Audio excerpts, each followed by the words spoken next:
Don't wait. Go to bowlandbranch.com right now. Save 25% at bowlandbranch.com. Spelled B-O-L-L and branch.com. Again, 25% off right now at bowlandbranch.com. This is John Greenhut, and if your teeth are stained from coffee, tea, or smoking, Power Swabs is the answer. In 5 minutes, you'll see 2 shades whiter teeth, and in 7 days, 6 shades. Even better, there's no messy strips or trays that you'll have to leave in your mouth for an hour. Just swab your teeth for 5 minutes, and you're done. To try Power Swabs, call 1-800-679-0969. Your bright white smile will have your friends talking about how great you look. Try it risk-free. 1-800-679-0969. That's 1-800-679-0969.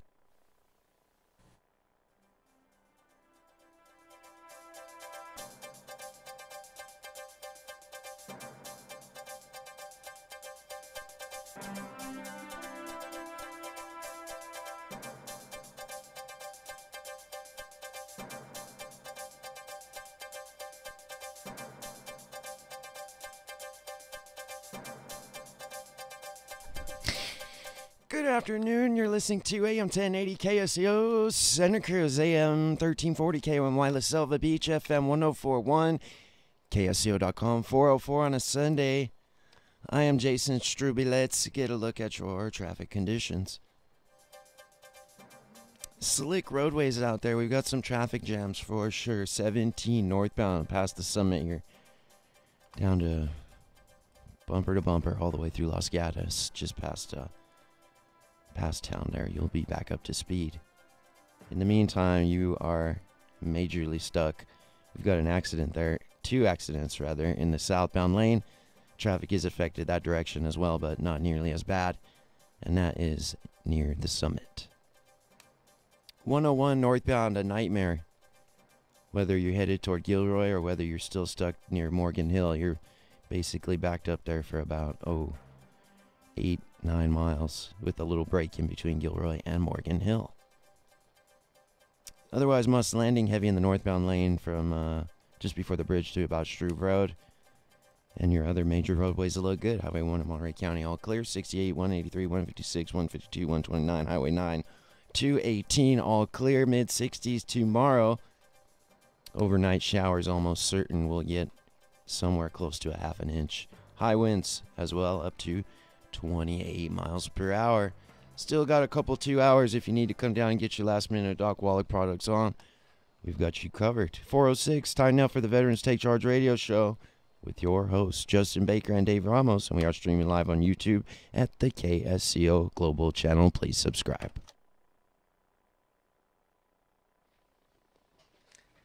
Speaking of Doc Wallach, hot off the heels of healing and rehabilitation, we're going to start talking about some crazy consternation.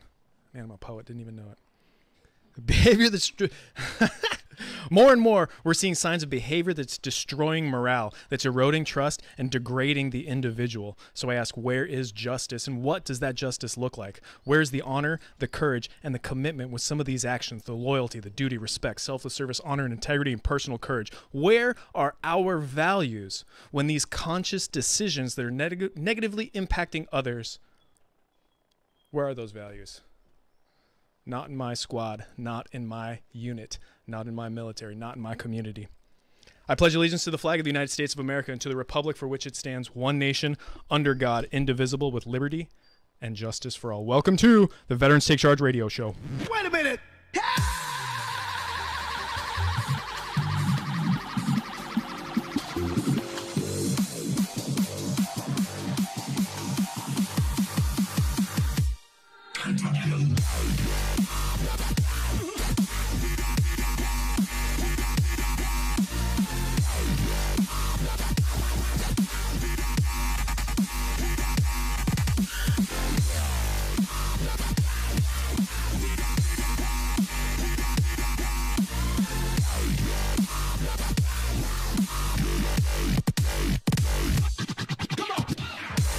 Welcome to today's broadcast, the Veterans Take Charge radio show. I'm your host, Justin Baker, formerly of the 75th Infantry Regiment Ranger. Rangers lead the way.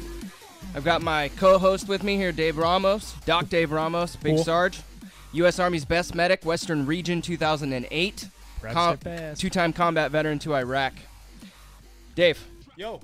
this weather is not looking too beautiful right now. I'm about to go camping in bear country, and it looks like I'm going to be sleeping on the wet ground. But I'm doing it anyway because I got to get the heck out of Santa Cruz. It's like, Yeah. I'm feeling the stress. I don't know if it's just of the season or the weather or what it is, but time to go catch my breath a bit. Holiday seasons, there's always a lot of stress. The best advice that I can give you going into a bear country, take guns? Take someone who runs slower than you do. I need to take someone who has access to Lapuas, I think. What?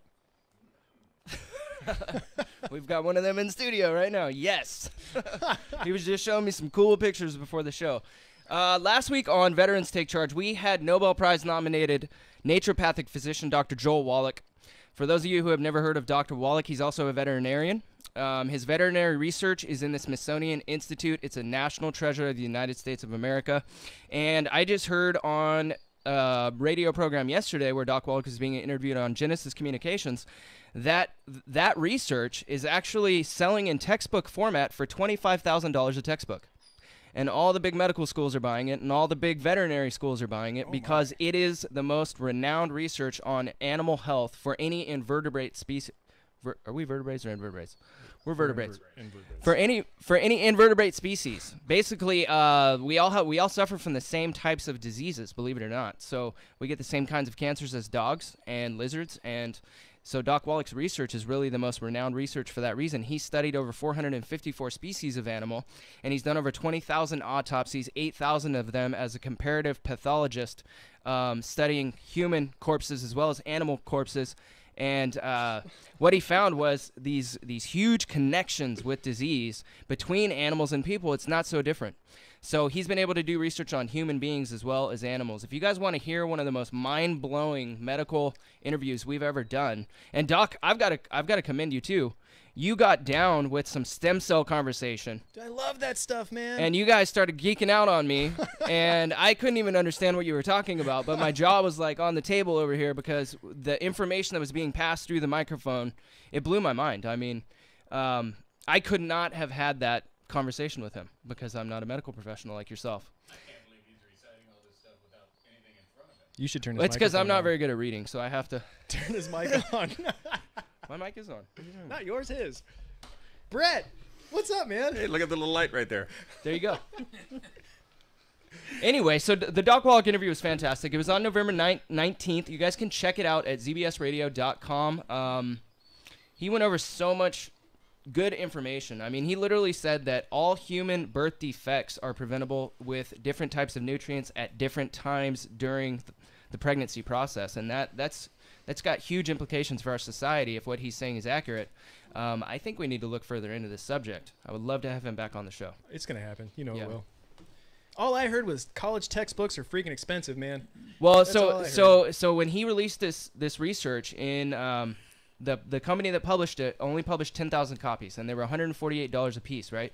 And they literally said we're not going to sell any of these. And he said within 2 weeks 10,000 copies were sold because his name had been built because he was on Mutual of Omaha's Wild Kingdom with Marlon Perkins, who was a huge biologist in the 60s and the 70s, right? He was a big name in the veterinary field. So these textbooks just flew off the shelves, and now every medical school in the country is using them, apparently. And he said you cannot get one today in any condition for less than $5,000 on eBay or Amazon. And if you can get it, you should get it because there's no more in circulation, and I don't know if there ever will be. But he did say he wants to print more because it's been 50 years since that was published, and he's got a whole lot more research to add on to it now. So anyway, interesting stuff. That's probably the most renowned scientist that I know. So it's always good to hear from him because I feel like I learned so much that I have a meltdown for the next 2 weeks afterwards trying to process it all, you know? That's a good thing, though. That's why you're going camping. Yeah, that's why I'm going to bear country. Outdoor therapy. That's for darn sure. Hey, did you guys have a good Thanksgiving? I hope everyone has had a very good, thankful Thanksgiving. Absolutely. Yeah. I would also like to welcome in studio all of the personnel from the Veteran Sportsman Alliance. Brett, thank you very much for coming back. Dave, thank you. Would you do the honors of introducing all of these wonderful people and service animals we have I in can studio? remember everybody's name. So we've got Rick Marchetti and Michelle Connolly, and my wife Tammy sitting over in the background there, and Tom Connolly, and Barbara Marchetti. See, I knew I was going to do it. I usually do it with your name. And Barbara sitting over there with Dixie, and Maverick is the blonde lab over here, and Scrap Iron's laying on the floor next to me. So we're all here, and we all had a great Thanksgiving, and thank you for having us back. It's so good to have you back. I love having all of these animals and the dogs in studio with us. Thank you very much. I owe you all push-ups for that one. Yeah, so you guys all make up the canine unit of Veteran Sportsman Alliance, right? Yes, we do. Michelle, thank you very much. I'm going to give you a high five. Thank you. As a matter of fact, I'm going to give everybody, eventually, I'm going to give everybody a high five in this studio. Thank you very much for being here with the Veterans Take Charge radio show and being a part of the Veteran Sportsman Alliance. Thank you for having us. Thank you. So there's so many things that I want to talk about, and there's so many directions that I have intended for today. But I think the best place to start would be the inauguration of the canine section, the canine portion of the Veteran Sportsman Alliance. So who's ultimately responsible for the beginnings of this? They're responsible. So Michelle and Rick ultimately, I guess, are responsible for it. They had a vision of training service dogs and donating them to needy veterans, and so they had kicked the idea around for a little while. And I had just returned from a hunt, still in my camo, dirty. Hadn't seen Tammy for 3 or 4 days, so I got home. We went to one of the local posh wine bars, and there I was sitting in my grubby, dirty outdoor clothes. And Michelle and Tom were sitting a couple seats down from us, and we all, were chatting, and Michelle kind of points to me and says, "Are you that guy with the veterans group?" And I said, "Yes." And her and Tom proceeded to tell us about their vision of helping vets and training and donating dogs, and it seemed like a natural fit. Yeah. So definitely. it became one of our divisions inside of VSA, and we're damn proud and damn lucky to have them. Yeah, absolutely. So Michelle, let me ask you a question. So your husband Tom, he spent like 28 years in law enforcement. Did that have any kind of influence into the desire to train service animals, service dogs? Well, he was the commander of the canine division for his police department at one point in time. Makes perfect sense. But I think a lot of it was just our lives are changing a little bit with our kids graduating from high school, going into college. We're semi-empty nesters, looking at what other ways can we serve our community. And I wanted to raise a service dog, and I wanted it to go to a veteran. And I had a difficult time finding any local agencies that already had programs in place. So we were kind of just tossing around different ideas. How could we do that? And we heard about Brett, and we just kind of connected, and that's how it all started. Nice. So now when I think of the beginnings of this, in my mind, if I wanted to raise animals, I can go in one of two different directions. I could either raise kind of like I hate to say puppy farm, because that just has a negative cloud over it. But there's the idea of raising animals for strictly commercial purposes, and then raising animals for the service and the emotional support purposes. Was there at any point ever the toss up like, well, we could do service animals, or we could just provide people with puppies? Or was it always from the very get-go like, I want to provide a service for veterans and anybody who's hurting in need, I guess? Exactly, yeah.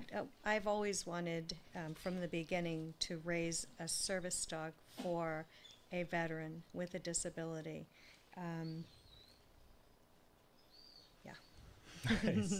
Nice. Rick, Yes. welcome to the show, man. Thank you very much for being here. I'm going to push this thing a little bit towards you. So now you, sir, spent some time in the infantry. Yes, I was in the Army for 2 years back in the Vietnam days. Spent a year in Vietnam in the 9th Infantry. Yeah, roger that. I want to ask how that deployment was, but I'm going to ask you, how was your deployment? How was your time in Vietnam? My time in Vietnam. Such a weird question. I was scared. I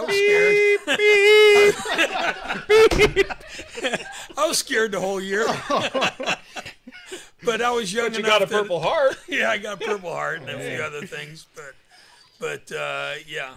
But it, You know, I was young enough to where, you know, I don't know, today, doing it, well, today, I don't know how I'd be today, but then it was young and it just was my duty at the time.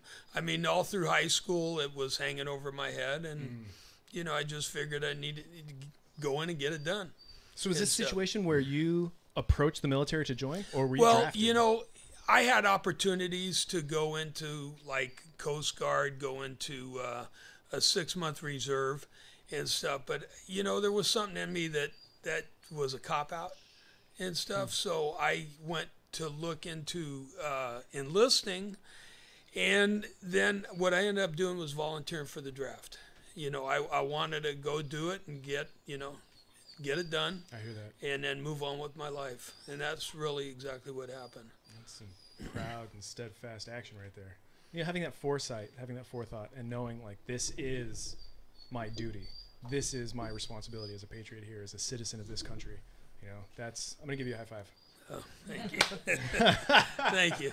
Thank you. For a lot of different reasons. Yeah. So we're coming up on a commercial break in the next few seconds or minutes, and I want to talk to you and everybody really about the importance of service animals, why service animals and emotional support animals are important in, 40 years ago as well as today. And actually, I'm going to ask you this right now, Rick, real quick. I hear the music. Never mind. We'll. Is that my hearing aid going off? He needs help. Well, when we get back, I'll ask you about service animals and the difference between what a service animal would have provided fresh out of Vietnam as opposed to what a service animal provides now after years of, for lack of a better term, kind of marinating in the impacts of war. Turmoil. I like that much better than marinating. Yeah. This is the Veterans Day. I was going to say, he is marinating right now. This is the Veterans Take Charge Radio Show. We'll be right back.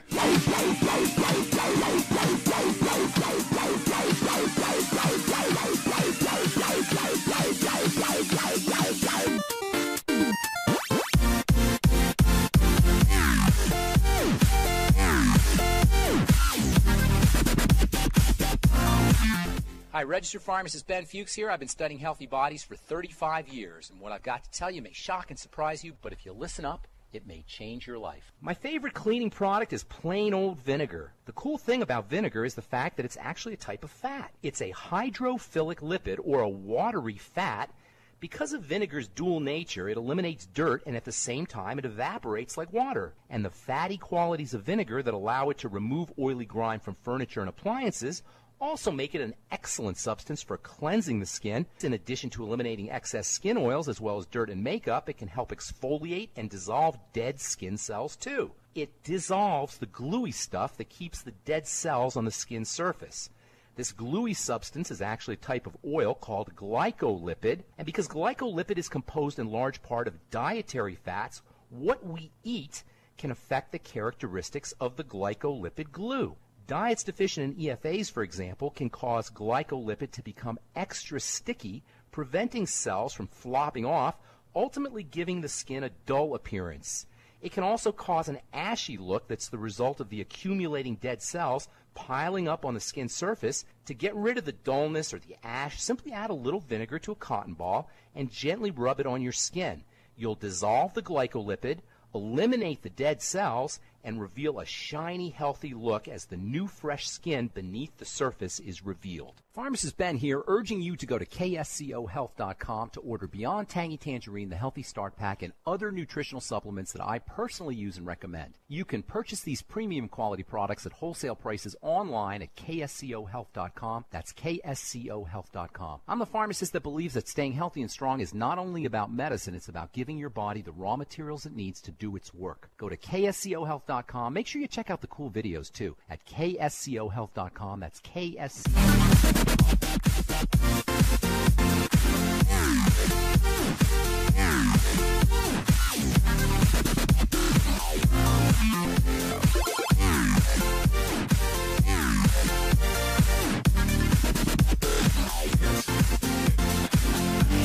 Welcome back to Veterans Take Charge.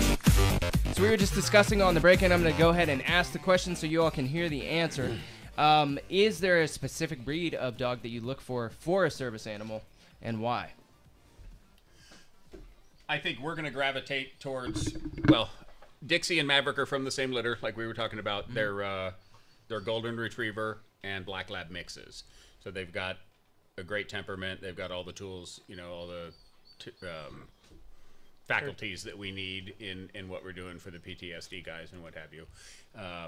So I guess, in a sense, most people gravitate towards the labs or the German Shepherds. Those dogs just respond better to being trained. Yes. I guess, right? Yeah. And you're saying their intelligence level is high enough to be trained relatively easily, but they're not so smart that it makes it more difficult to train. Correct. Whereas you're saying that your schnauzer is a little too intelligent and he doesn't always want to do what you need him to. He's a good dog. He's a good dog. But yeah, he's a little bit more, he's a little bit more active. I'll use the word active. Okay. But he's a great dog. I've always wondered that. That's why I had to ask. But I'm a big guy, and he's a strong dog. And if we got, we've got some guys that we put them, they're in the wheelchair and they need to get pulled somewhere. He's good. He tugs and pulls. Yeah. And he's strong enough that when you grab onto him to stand up and push, he's got the muscle to do what he needs. Another thing we were talking about during the break is the importance of a service animal and what the service animal does in the environment when you're bringing in new veterans or new personnel into, under the wing and whatnot.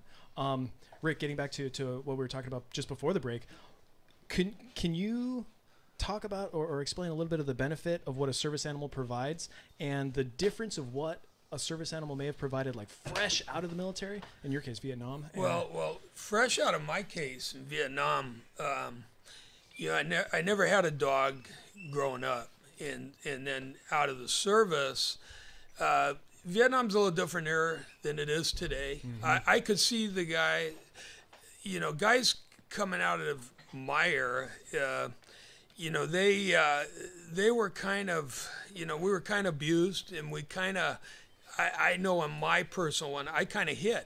When I came home, I couldn't even let anybody know that I was even in the service and stuff. So I hid and then I buried myself into work, and I really didn't have time for a dog. And then at that time, and then we had dogs when I was married, or still married to my first wife and stuff. But we had dogs, but I never really, at that time, I never really looked at them as, they were a big companion for me. And when I was home and I had idle time with them, and that probably helped me, subconsciously, that probably helped me a lot more than I really realized until he's recognizing it a lot more today than he But today, with the guys coming home, and that's where my heart out is to the young guys coming home with disabilities and stuff. And I could see where service dogs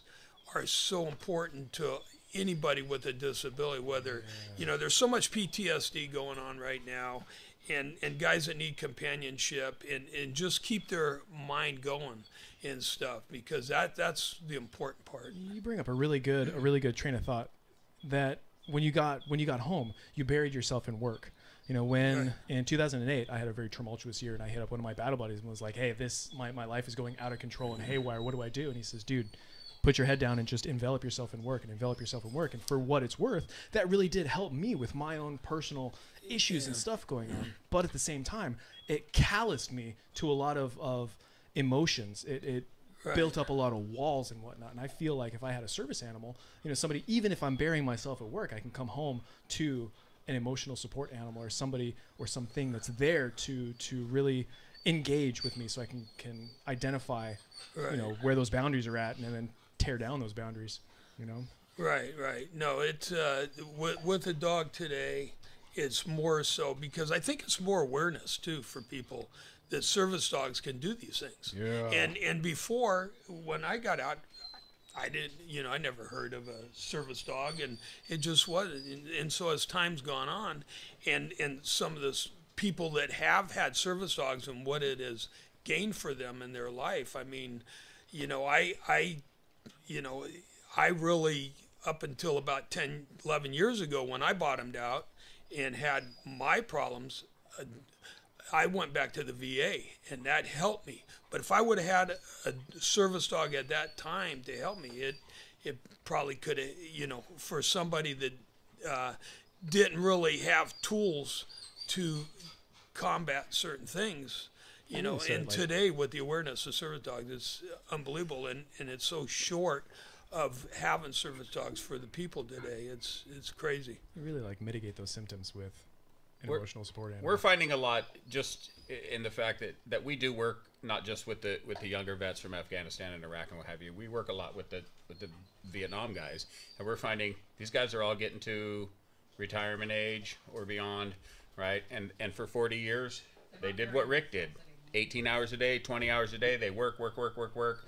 Then they retire, and all that stuff just comes in like a floodgate. It comes in just to open up the gates. It's when you retire, you become idle. Mm-hmm. And with me, I had a lot of injuries, and when I became idle, that was just like I'm prepped now that I'm retired. I already have the tools and knowledge of that. But up until that time, once you retire or you're idle, it happens. And I warn guys, these young guys today, coming back, from Afghanistan, Iraq, and so forth. I warn them. I say, get help now. Get help now, because later on, if things could change in your life, and I mean, there's so many suicides today on veterans, not just Vietnam, but everybody. Once they get to that point, if they don't have the tools. I bet you. So last week on our broadcast with Dr. Wallach, we talked about the stress hormone cortisol in the brain, right? I bet you as soon as you put your hands on an animal, cortisol levels immediately begin to drop. And especially with a dog, because it's man's best friend, we can look them in the face, and there's actually some intelligence there looking back at us. It's not like holding your pet snake or something, There's some relation taking place, you're bonding. They know. And they're good for us, right? I mean, it has to have something to do with that. I mean, I know no matter how stressed out you are, if you have a good dog, you can just take him in your hands and give him a hug and squeeze him as hard as you need to, and he loves it. And you're a little more relaxed when you let go, So there's definitely got to be something in that alone, if nothing else. And then it sure doesn't hurt having a dog that can get the beer out of the fridge for you. Oh, yeah. And I bet you the retrievers That's a whole really other level of training right there. You have to teach them not to puncture the can. Oh. They speak from experience. Well, they do open it up for you. The best kind of service. So we placed a dog in Arizona, Bruno, which is a German Shepherd that was trained by Marcia at Canine Paws, who's kind of our direct. The top of the umbrella. Yeah, she's like the trainer. She's our go-to. So we placed a dog with a young Marine in Arizona, and he's going to call in a few minutes and let you know what that dog has done for him and his family. Perfect. As one of the younger guys. But I'm going to come out and just say, just this guy working with Dixie to train her to help somebody else has helped him as much as he'll probably end up with the damn dog. Hey, I am a disabled vet. It's kind of the joke. He keeps saying, "I'll ruin her just enough." Hey, I have been talking about, maybe we could become, Barbara and I have been talking, maybe we could become a breeder and get trainers, and that way we could keep her. But she's committed and stuff. But I am a disabled vet. Just remember that. How tough is it raising an animal and training it and knowing that you're gonna have to hand it to someone else? I'm gonna cry like a baby when she goes bye-bye. I am gonna cry. Let me just do that, because she is such a sweetheart and a joy. Even though she's good right now, but she does have her moments. She's only 7-month puppy. She just I'm training her for active service right now, and it's amazing the things that she'll bring me. Someday I can't go there, but anyway. But now since she was 4 months old, she's been bringing in the paper every day. Nice. And stuff. Nice. Yeah, she goes out. But today I have to admit, today she scared me, because I usually make sure the paper is there, and the paper wasn't there. So she ran around the car several times looking for the paper, and then she started going down the street, and I said, oh my God, I was just, and so I started to go towards her. And panic is the word you're looking for, it was Rick. panic, It was yeah. panic. It was, oh yeah, big time. It was on. So I started to go towards her, and then I had to make it a game. I've learned a lot since I've been doing this. So I started, well, I can't run, but I started to run, tried to run away from her. And then she came toward me. I think she would have come towards me anyway. She was looking for somebody's paper. Yeah. She was going to get a paper. Oh, She was going to get a paper. On walks, she does. She picks up other people's paper.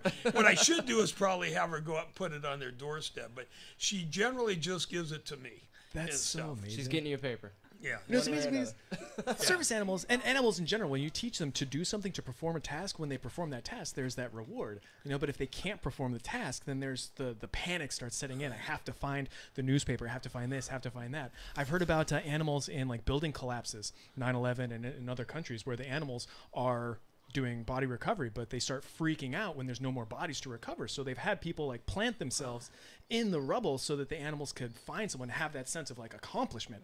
So that, I mean, animals get anxiety too. You know what I mean? Yeah. So it's amazing and pretty awesome that she is so well trained and she has that task. Well, she's she's working gonna on me accomplish right that now. task. She's working on me right now. She's training me. But yeah. So at what point in a dog's training do you guys decide which veteran's going to get the dog?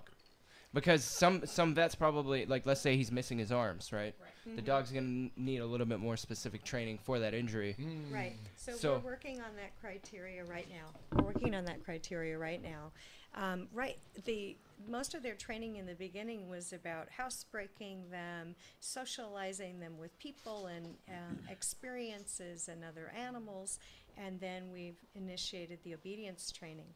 And once the obedience training begins and they're pretty solid, then we're working with our head trainer on the service tasks. So the process of evaluating what other inherent skills the dogs have to begin with, and then there will be an application process for the veterans.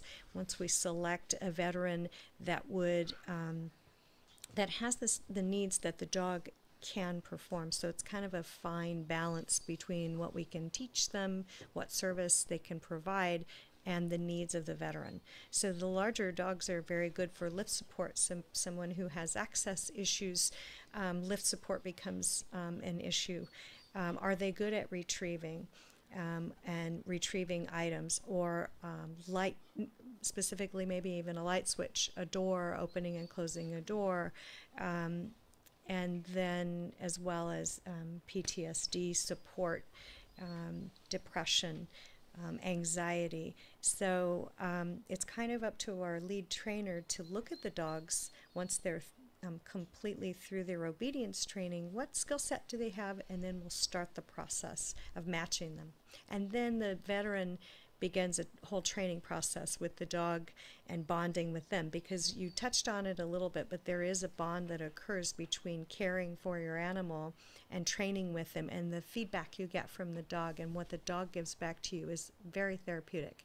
And it's my understanding that the VA is in the process of research right now on how do service dogs support veterans. What impact do they have on them? Is there an adjustment in medication? Is there maybe qualitative differences in their emotion and how they're handling their adjustment? And the VA is actually willing to look at all this? It's my understanding that the research is occurring right now. Better late than never. We're heading in the right direction. Yeah. Good.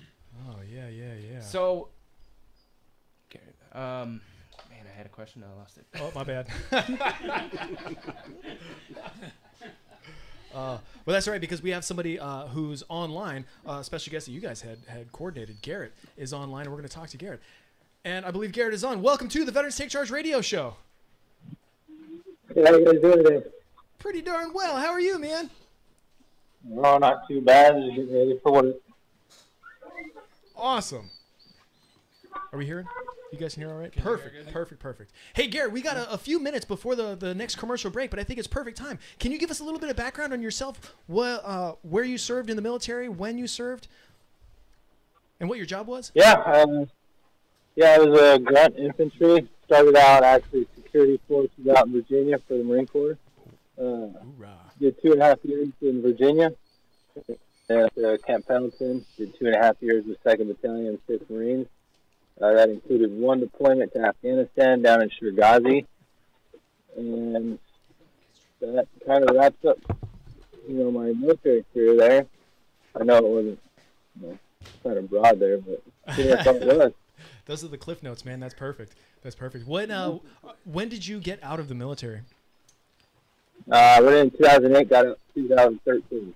Got it. Proud and steadfast, man. Well, thank you very much for your service.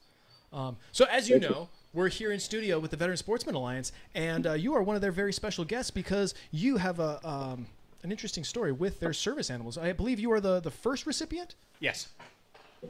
Yep, the very first one. I got real lucky with mine. Out here in Arizona, I happen to know the president, the vice president that run the chapter out here, and it all just kind of fell on my lap, really. So I kind of got pretty lucky that I got the dog. But. Gotcha. I think there's something is a little jumbly. It's a little hard to understand you. I don't know if it's cell phone reception or whatnot. But essentially, we kind of picked up that you are the first recipient of one of the service animals from the Veteran Sportsman Alliance. Before we go to the break, how did you get in contact with the Veteran Sportsman Alliance? How did you build that relationship? The relationship, kind of weird, is actually the president and vice president of the Arizona chapter. The one gentleman, he is actually my sister's real father. Oh, wow. Small world. Yeah, and then, so kind of fell into place. They got a hold of the dog. They took it over to my sister's house, and they were trying to find a veteran and a place for him to go, and my sister recommended me, and one thing led to another. I went through the whole process and ended up with a dog. Perfect, man. Perfect. Hey, we're getting ready to go to our commercial break right now. When we get back, if you don't mind, I'd love for you to tell us a little bit about your experience getting out of the military, dealing with whatever symptoms that you were dealing with that had kind of pointed towards, hey, maybe I should get a service animal or an emotional support animal. Sound good? Yeah, sounds good. I'll be here. Proud and steadfast. This is the Veterans Take Charge Radio Show. We're in studio with the Veteran Sportsman Alliance and online with a Marine veteran, Garrett. Garrett, what's your last name? Steele. Proud and steadfast. We'll be right back.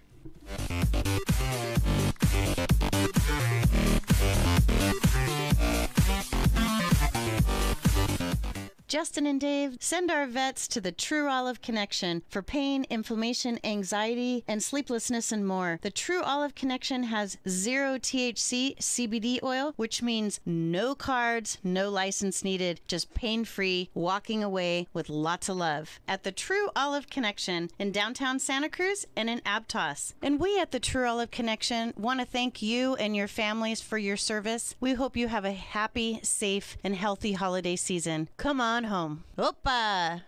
Is your internet connection slow? Do you experience outages or dread calling customer support? How about your latency? Etheric Networks can help you. Etheric Networks is the Bay Area's locally owned alternative to DSL satellite and cable. Etheric provides fast, reliable, symmetric internet via our wholly owned network of towers covering the Bay Area from Salinas to Santa Cruz to Sausalito. We install a 2-foot dish on your building and point it to one of our towers to connect you directly to the major data centers of Silicon Valley. Etheric directly connects to Tier 1 companies like Google, Facebook, and Amazon to ensure high-quality service from your building to the world. KSCO Business Special. Business service up to 10 megabits per second symmetric for as little as $299 a month with a $399 installation fee. Etheric also offers high-end 100 megabit and even gigabit and 10 gigabit service starting at $599 a month with installation starting from $500. Etheric Networks. Call 650-399-4200. Etheric.net. That's ETHERIC.net.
Proud and steadfast. Welcome back to the Veterans Take Charge radio show. We got the Veteran Sportsman Alliance in studio, and we got Garrett, one of their first recipients. No, the first recipient of the first service animal from the Veteran Sportsman Alliance. Did I say that right? Yes. Okay, Nice. Roger got it. So, Garrett, once again, man, tell us a little bit about what your transition was like from active duty Marine Corps to the civilian sector, and what kind of led to you receiving a service animal. If you don't mind, kind of divulging a little bit about what kind of symptoms that you've been dealing with that service animal had helped with. Well, transitioning from the military back to the civilian world, it was tough. Actually, once I got back from my deployment, me and my wife went through a separation and heavy into alcohol and all that good stuff, all the fun stuff. Because of everything I was dealing with. And then from there, getting out, me and my wife got back together. I got out and living the day-to-day, really. And every day is a new day. It's a new battle. You never know what's going to happen. What symptoms you're going to have, what you're going to deal with. Any of that stuff. So, yeah, I hear that. Starting getting out was really tough. Because, you don't really have any, just kind of throw you to the wind, If you don't mind me asking, when it comes to post-traumatic stress, I'm just assuming that that's one of the big yeah. What's the word I'm looking for? Diagnoses? I mean, I don't want to use that word, but it's I guess the best word to use. Number one. Yeah. When it comes to post-traumatic stress, what kinds of signs and symptoms were you kind of dealing with when you say that you had a struggle every day? Anxiousness, nervousness, the thought that there's always a threat, even though there's not a threat. Yeah. It even gets deep enough to suicidal tendencies. Not necessarily wanting to do it, but the thought of doing it. I hear that. So now when it comes to your service animal, when you received what's your dog's name? Bruno. When you received Bruno, what kind of impact did Bruno have on you?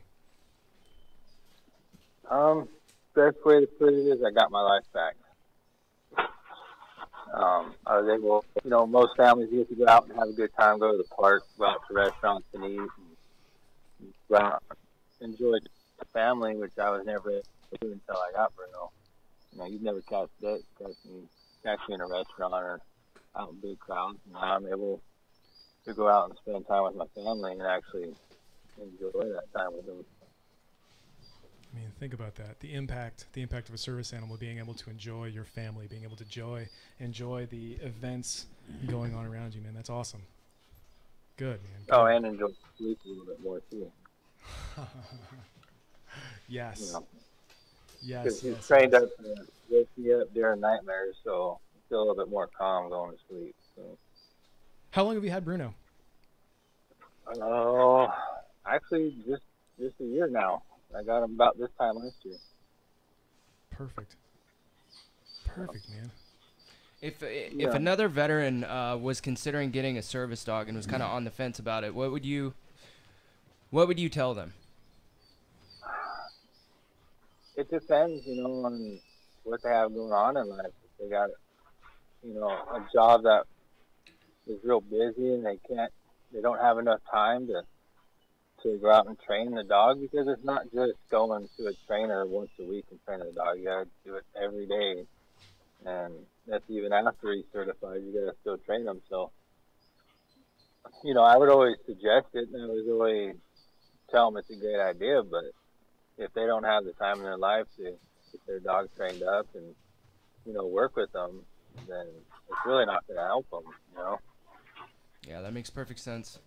In a sense, I mean, the dog owner's being trained too, right? You got to go through your own training to train the dog. I mean, that's a really good point. When you received Bruno, did you also receive like a training protocol, like concurrent training, maintenance training? Mine was a little weird. I mean, we met up twice a week at Home Depot, and the trainer, Marcia, she just kind of asked me what I wanted done and what certain things, and she told me what different things that she could get, teach them, and And we kind of went from there. We didn't really have a standard protocol. There wasn't really like, a set guideline because, you try teaching him one thing and he might not be into it, so you take a break from that and try something new and then go back to it. So. I hear that, man. I hear that. So there's not really a standard plan on how to train your dog. You just do what is working for them at the time. I think that makes kind of perfect sense. That makes things very, very unique and personalized for your experience with your service animal. Your animal, Bruno, does stuff that's tailored specifically to you, and that makes perfect sense. I mean, that makes absolute perfect sense, That's good stuff. That's very good stuff, Garrett. Thank you very much, brother. No problem. No problem. Well, I would also like to introduce Tom. Tom Connolly, thank you very much for being here. Thanks for having us. And also thank you for your service. You're a 28-year law enforcement veteran. That's correct. How freaking standing. When it comes to... So you're one of the chiefs. I mean, I've got 3 chiefs for the Canine Division. Yeah. Here in front of you. When it comes to the training, how are the training protocols devised with service animals and then handing that off to the veteran? So, that's the process we're going through right now because we haven't done this before. I have some experience with service dogs in the law enforcement sector, totally different. Really? It's a very different, the training is probably very similar, but the tasks that the animal needs to do are totally different because you're doing handler protection, you're doing scent work, and you're doing a different kind of job. Mm-hmm. Both dogs are doing jobs. Yeah. And so, what we're doing at this point in time, we're just doing the basic obedience work. We're raising the puppies. The puppies that we have, they're 7 months old. So, as you can hear in the background, one of them is a little bit antsy right now. So, they're just little kids. So for up to 18 months, we're just, being their foster parents and trying to get them trained up to a level of obedience to get to the point where we can determine what the innate abilities of the dogs are that we can capitalize on to best serve a veteran that we pair them with. Mm-hmm. And Michelle mentioned that earlier, that, we don't know exactly what these dogs are going to be able to do right now. We have an idea, and we have to have a little better idea before we even go out and start trying to find a veteran to pair them with. The selection process must be kind of vigorous because as a dog goes through different steps in the process, some dogs excel and some dogs don't. And the dog that excelled in the last step maybe falls to the wayside on the next step and doesn't move beyond it, right? And that's based on their intelligence level, their willingness to be obedient. Concurrent training and whatnot. Yeah. It's got to be tough. Yeah, the statistics are anywhere between 17 and 50% pass. Wow. Will actually make it, That's depending awesome. on the skills. So an attrition rate of at least 50%. Correct. Man, that's big numbers. Garrett, when you were downrange, did you have any kind of work with service animals? Or not service animals, I'm sorry. What's the word I'm looking for? Bomb dogs. Animals. Bomb dogs. There we go. We use bomb dogs. Yeah. It's a service animal. We use bomb dogs. Right. It's crazy. We had a bomb dog. He turned into a pig. He was about worthless. We talked. How's we that? talked about the trainer having to, the owner having to do the work too. He's the dog trainer. Oh man, reception is awful. Hey Gary, you wouldn't happen to have a landline you can call us on, would you? Huh? Can't get him, dude. Garrett, if you have better reception, give us a call. If you can get like on a landline or something, your phone is chopping up really, really badly. I hope you can hear me right now, man. I appreciate you being on the show, and please, if you can get a landline, give us a call back. With that being said, Tom, you had worked in the canine department, in the canine unit for law enforcement, right? Correct. How much overlap do you see with what you're doing now as opposed to what you did while you were on active duty? There's a lot of overlap because you're teaching these dogs to do a job, and basically, in the policing arena, the dogs are basically tools that you use to help us do our job more effectively and more efficiently. They're living tools, so they're a little bit different. But the same thing with these service dogs. Our whole focus on this program, the canine program that we have, is to make sure that we can get highly trained and skilled dogs to, disabled and otherwise needy veterans, that we can make a significant impact on their quality of life. And that's the whole goal. We want to, I think for varying reasons, everybody in this room is intent on doing good things for veterans who have sacrificed so much for us. And so, there is overlap, getting back to your question, total overlap, but the end game is different. So when it comes to the end game, in my mind, the end game, pairing a service animal with a veteran, I know that the Veteran Sportsman Alliance is kind of, leaning towards veterans, but I would imagine law enforcement, EMS, fire, are they also able to apply for service animals? Not through Veteran Sportsman Alliance. Not yet. As Brett walks out and says, "Not yet." I like that the keyword okay, is Brett. Oh, sure. What trick do you have up your sleeve?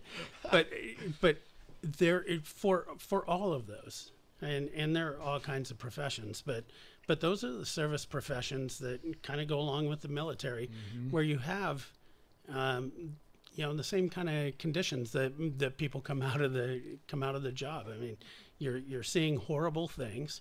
You're running in when everybody else is running out, and you do this on a day in and day out basis. And so it has an impact on an individual, on all of us individually, to varying extent.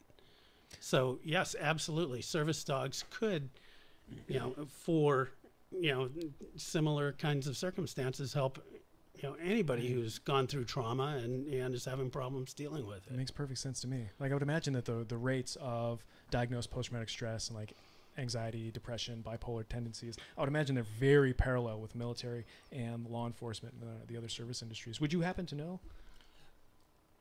I do not. I would guess that in the military, because the trauma that you see is so bad, that there may be a little higher level, but then again, it may be that the military is now getting better and better at identifying it and intervening. And I do know that in the law enforcement side, PTSD and those types of psychological impacts that the job has on you are becoming more and more identified too. Yeah. I don't know the statistics, and I don't know how parallel they are. I would imagine, you got a pretty good point. I would imagine they are pretty darn close. Probably. Rick, you look like you had something to say. No, I just had one thing I was going to throw in there was with the service dogs, and I never really thought about this by now, but a lot of the people I know, veterans, most of them are all divorced, and and a lot of them say, since they've gotten help like through the VA, which they could have had a service dog at that time, they realized what they did wrong, and that caused that. And so if I think in some way a dog could assist that, if they had a service dog to put them more calm, that their marriage could have gone better and stuff. Because most of these guys I know, they have regrets. And it just hit me.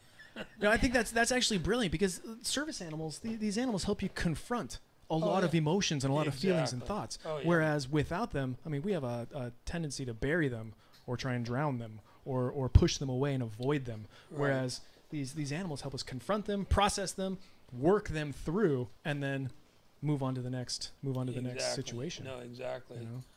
Stuff makes a lot of sense. And just now, I mean, it just hit me, and I'm thinking all these guys, if they would have had a service dog in the beginning, it probably could have saved their marriage, as well as unfortunately a lot of guys just took it to the next step.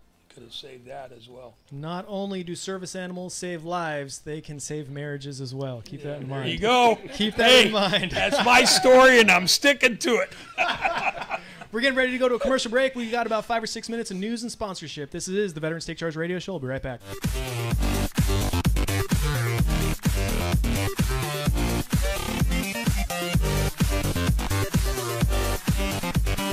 KSCO, Santa Cruz.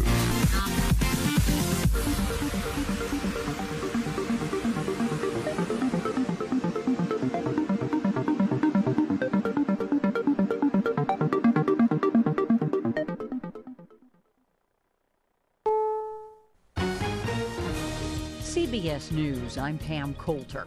Congress is one of the institutions dealing with sexual misconduct allegations against current members and possible new members. Minnesota Democratic Senator Al Franken told Minnesota Public Radio he has no plans to resign. I know I have a long way to go in terms of regaining the trust of people that I've let down. And I know that isn't going to happen. That's not going to happen overnight. There aren't any magic words I can say. But I hope that I can regain that trust. Michigan Democrat John Conyers, accused of harassing female staff members, says he'll give up his seat as the ranking member of the Judiciary Committee. A couple of weeks before Alabama's special Senate election, President Trump took to Twitter to blast Democrat Doug Jones. I'm Tom Foti. Among those reacting to President Trump's latest tweet about the Senate race in Alabama, South Carolina's Lindsey Graham. I don't know what winning looks like with Roy Moore. If he wins, we get the baggage of him winning. If you lose, you give the seat to a Democrat at the time we need all the votes we can get. Senator Graham on CNN's State of the Union. Don't nominate somebody like Roy Moore who could actually lose a seat that any other Republican could win. And from a party perspective, we got to look long-term, not short-term. And what I would tell President Trump, if you think winning with Roy Moore is going to be easy for the Republican Party, you're mistaken. Tom Foti, CBS News, Washington. A court battle's looming over Mr. Trump's move to name an interim head of the Consumer Financial Protection Bureau. CBS's Errol Barnett has more. The Department of Justice announced it backs President Trump's authority in naming Budget Director Mick Mulvaney as acting head of the government's Consumer Finance Watchdog Agency. This despite the CFPB's outgoing director naming his own replacement on Friday.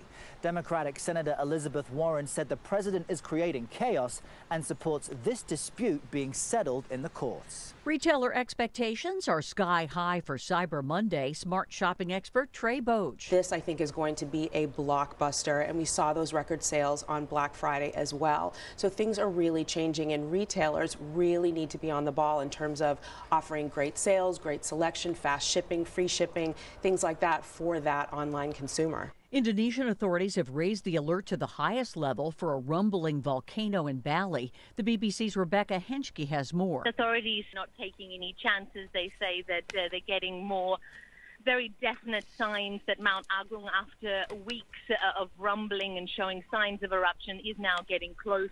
That's why they've made this statement this morning. They've closed the main and only airport into Bali. People within 6 miles of the volcano have been told to leave. This is CBS News. Hi, I'm Scott Tannen, founder of Boll & Branch. Don't fight the crowds this Black Friday. Boll & Branch has you covered during our only sale of the year on the world's most comfortable sheets. You get 25% off our already great prices. But it's this weekend only. Don't wait. Go to bollandbranch.com right now. Save 25% at bollandbranch.com. Spelled B-O-L-L and branch.com. Again, 25% off right now at bollandbranch.com.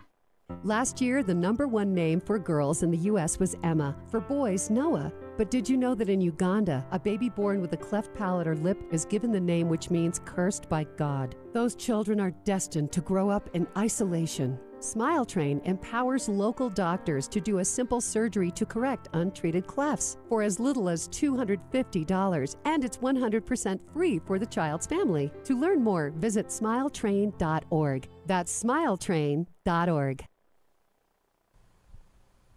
A royal.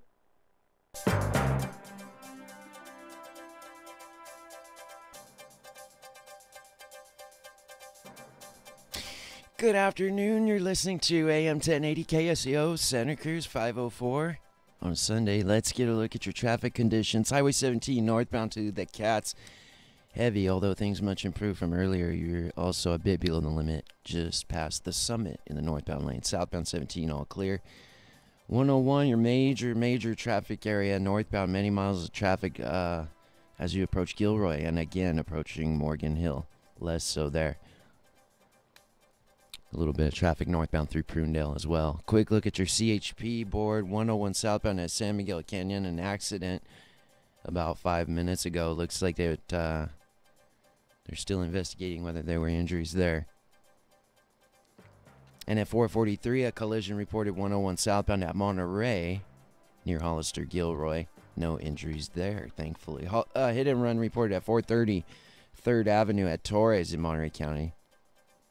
No injuries on that one, thankfully. And we've still got road conditions lingering on the board. 17 southbound at the Summit. Be on the lookout there for wet roadway. Your weather tonight, showers almost certainly.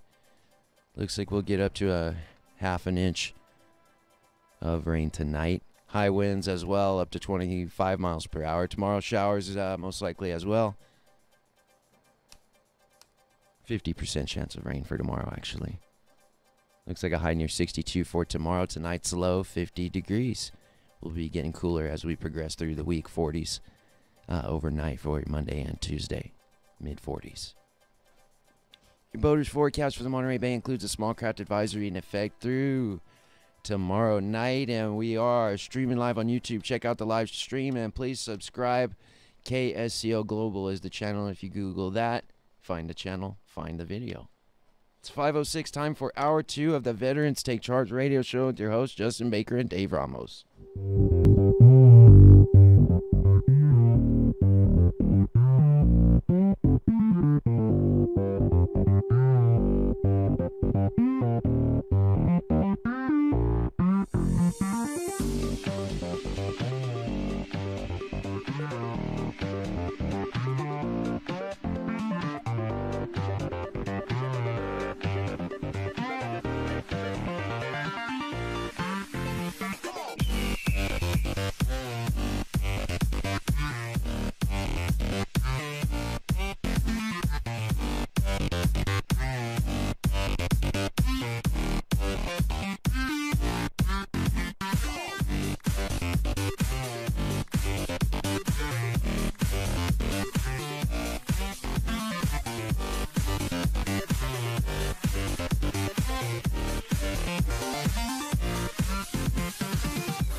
Proud Step Fast, welcome back to the Veterans Take Charge radio show. All right. Hooah. Yeah.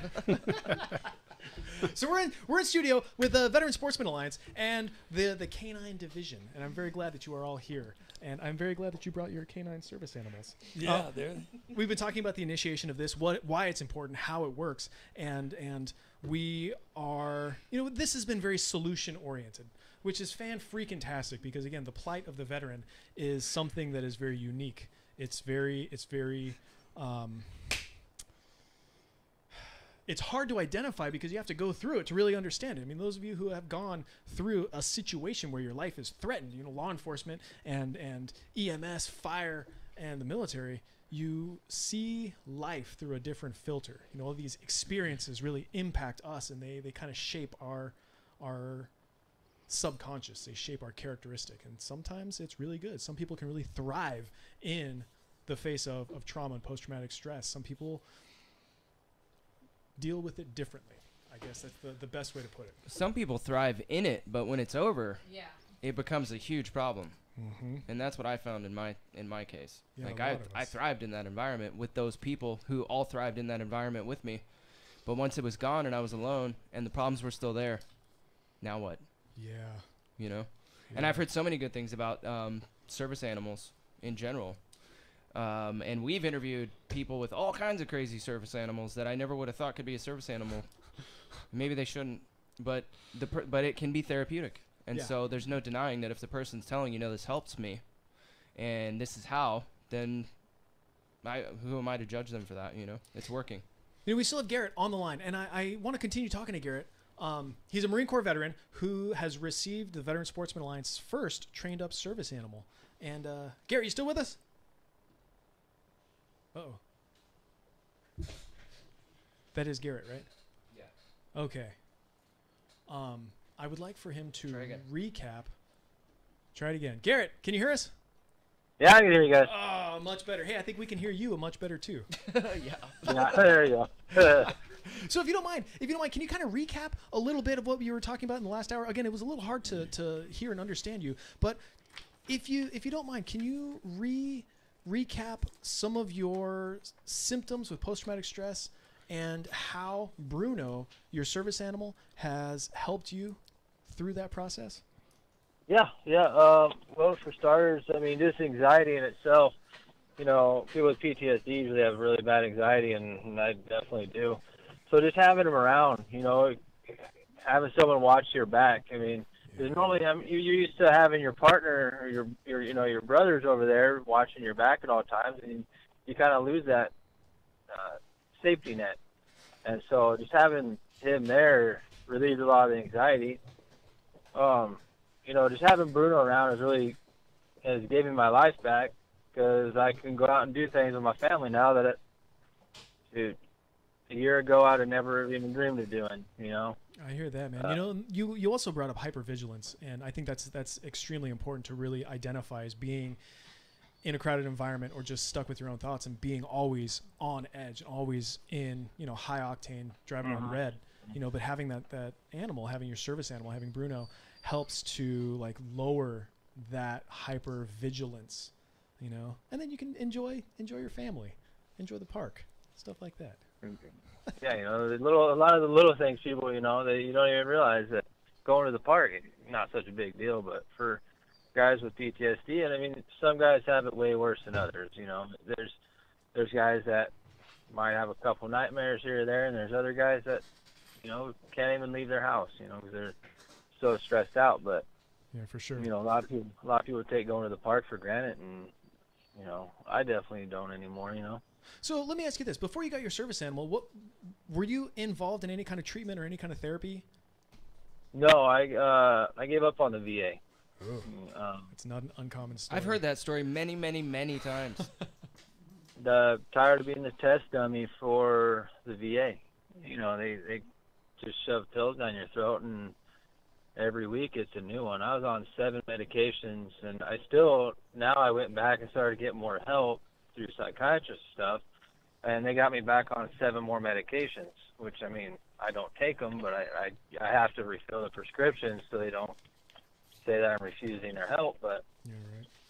Yeah, that's a whole nother mess. Isn't that insane? Whether you're going to use the prescription refill or not, you have to fill the prescription. Otherwise, they'll say you're not doing what we told you to do. And it's like, exactly. Hey, it's my right not to do these drugs. I don't want them. Yeah. Well, then you don't need our healthcare. Man, oh man. That's why the patient-provider relationship is so important. So, Michelle and Tom, in law enforcement, oh,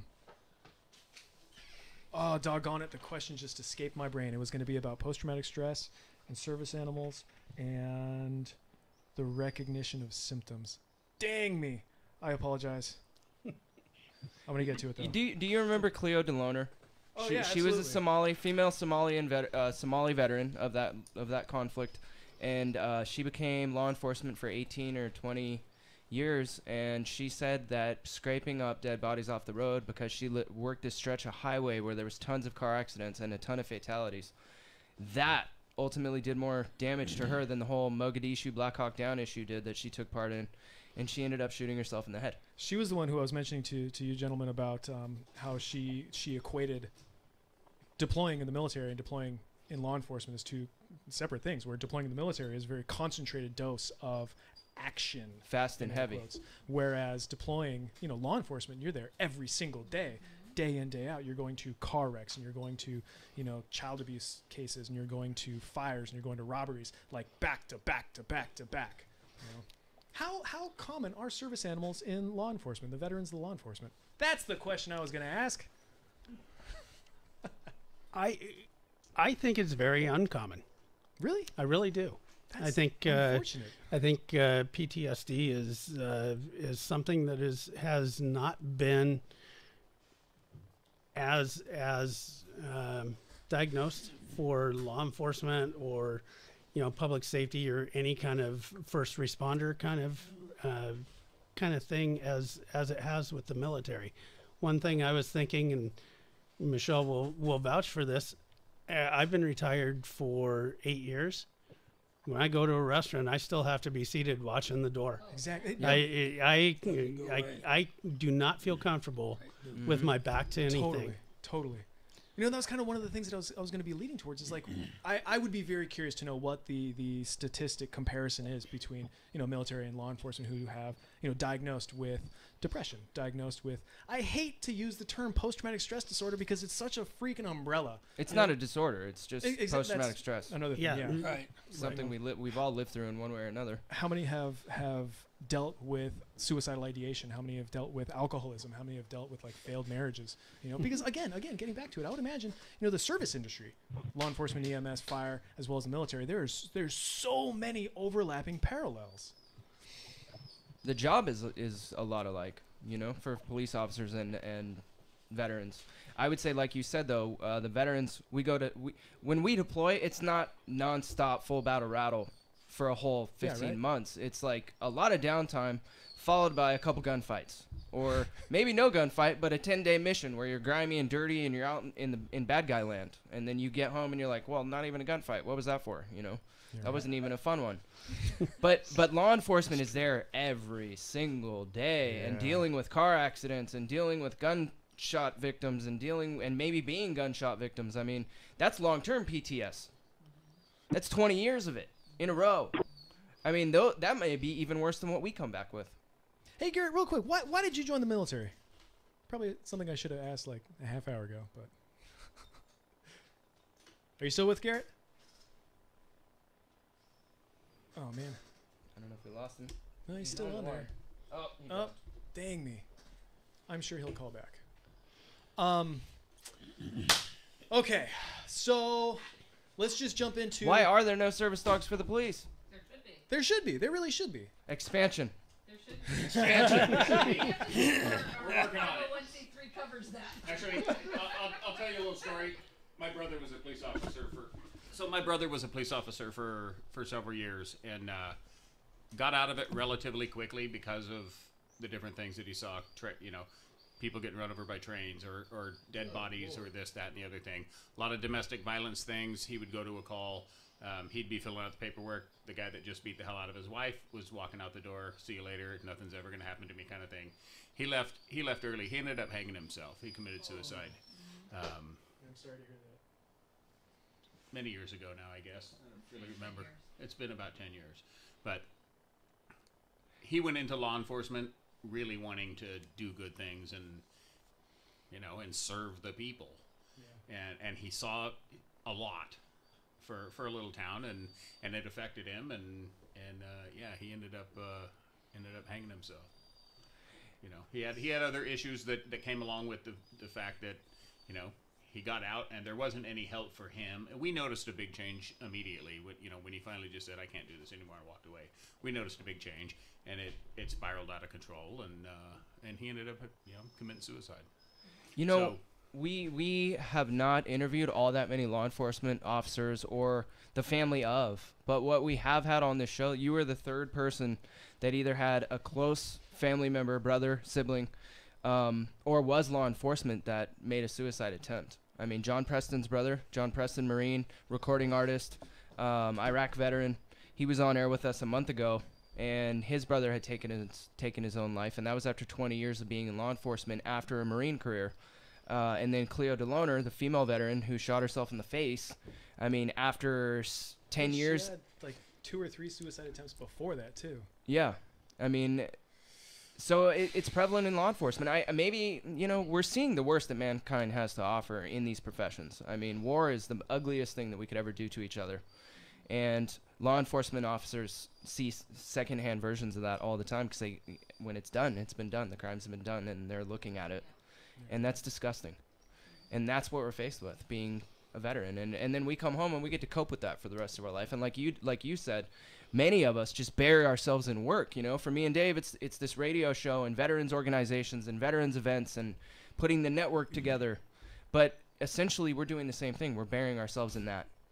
And it's a coping mechanism. But you guys are aware of the situation with PTSD, and to understand that early, which most veterans or police officers, they don't understand that when they're out of it.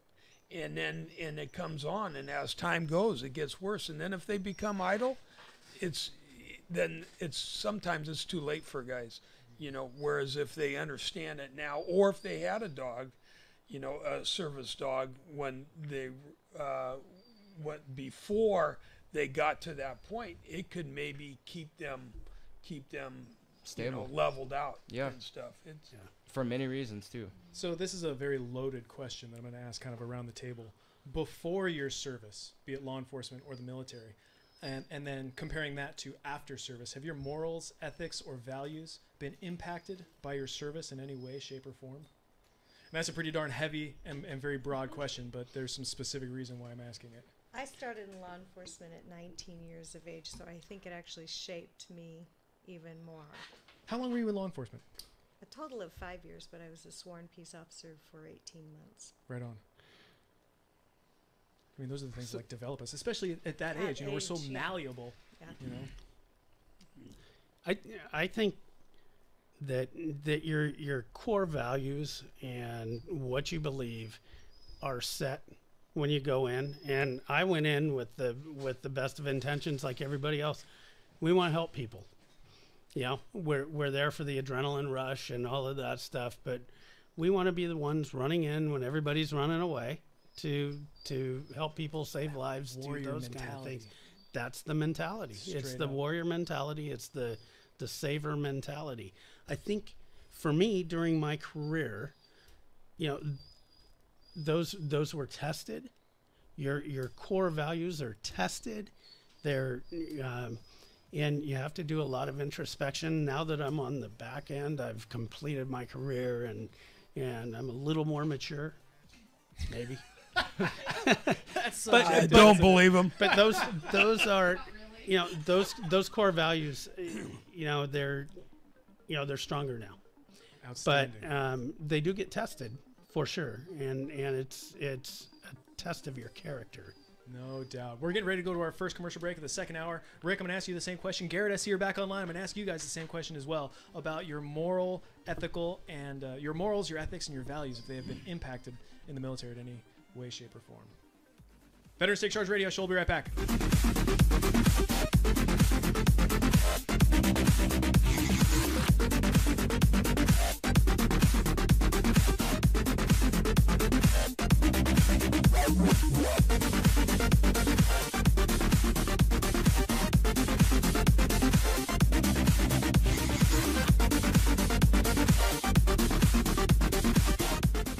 Hi, I'm Sam Quinn for Coast Paper and Supply.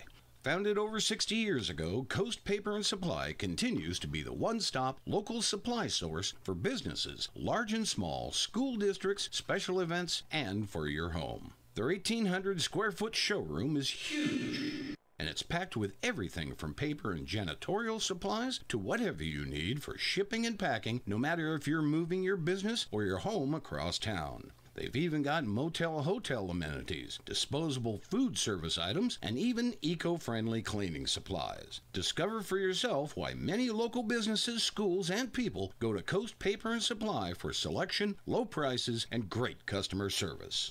You can find Coast Paper and Supply at 151 Josephine Street, open 8 to 4:30 weekdays. You can shop online at coastpapersupplyinc.com or give them a call at 831-423-3350. I'm Gary Shapiro, host of From the Bookshelf, Monday nights at 7 here on KSCO. This week, my guest is Scott Eyman. He's the author of the New York Times bestseller John Wayne. He also wrote a great book about John Ford and many other books about film. And his new book is called Hank and Jim, the 50-year friendship of Henry Fonda and James Stewart. We talk all about it Monday night at 7 on From the Bookshelf with me, Gary Shapiro, right here on KSCO.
Welcome back to the Veterans Take Charge radio show. We got all kinds of good stuff going on, and I really want to talk about the morals, the ethics, and the values of the individual and how the military service and how the service of law enforcement has really impacted that. And reason being is because as we go through life, as we gain new experiences, we change as people, and sometimes, we need assistance. Anyway, that's where I'm going with that. Rick, I'm glad you're in studio. So let's get to Garrett real quick because he's still on the phone, and I appreciate his patience and dedicated, steadfast presence on the Veterans Take Charge radio show. Garrett, what's up, man? Can you hear us? Oh, doggone it. We can't hear you. Bad reception. I hear something. Garrett? Probably stepped away from the phone. Oh, doggone it. Well, that's all right. Rick, we have you in studio. Yes. And thank you again. Well, again, the question that I'm asking is, before you joined the military, you had your own set of values, morals, and ethics. Yes. And did military service impact your personal values, morals, and ethics? And if so, how? It's a tough question for me. I mean, I was pretty young when I went in, and I lost my father when I was real young, and so I had strong values towards females because being taken advantage of, especially single, and that helped me through my business as through my life and stuff. But my values, the military, the values, they've probably changed. But when I came home, like I said, I just was focusing on working. I buried myself, I hid, and of course that era, dictated that back in that time, where today things are a lot different and stuff, more awareness. But my values today are, are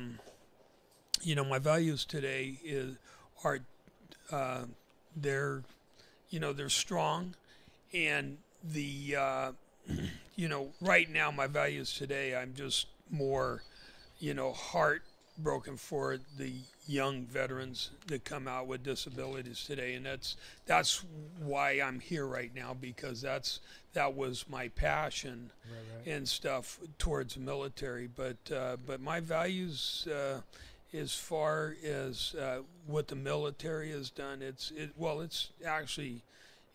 kind of outlined my whole life, right? And as I've gotten older, it's really taken more of a grasp, and especially being idle, because if I didn't get help from the VA, and of course I can't exclude the dogs because they are a big part of my life right now, and they always have been and stuff, and not to move the story, change everything, but like dogs are good for people, but they can also bring bad in people too. If you got a dog misbehaving, can be a trigger for anybody, especially a veteran that has disabilities, and be a trigger the wrong way. Michael Vick is the first person that popped what's into that? my mind.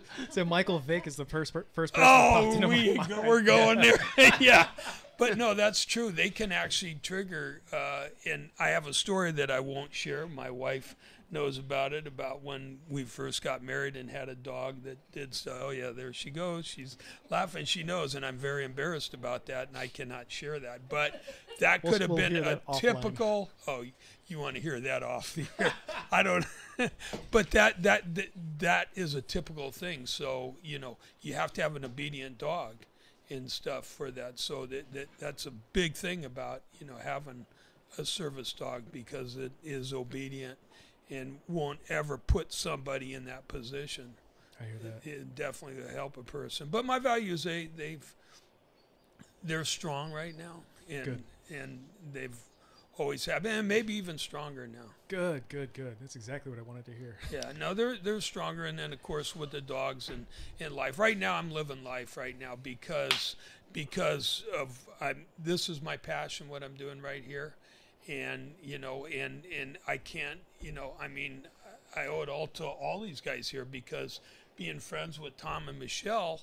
And Michelle and I talking about this was kind of a vision and a passion, and then she meets Brett and Tammy, and then it's like everything just kind of, and it was like a god and stuff. So it's all good. It's awesome.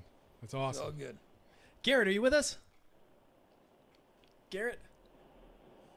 All right. Well, I think that last question scared him, and he got it. I'm sorry. I hope that didn't scare you, Garrett.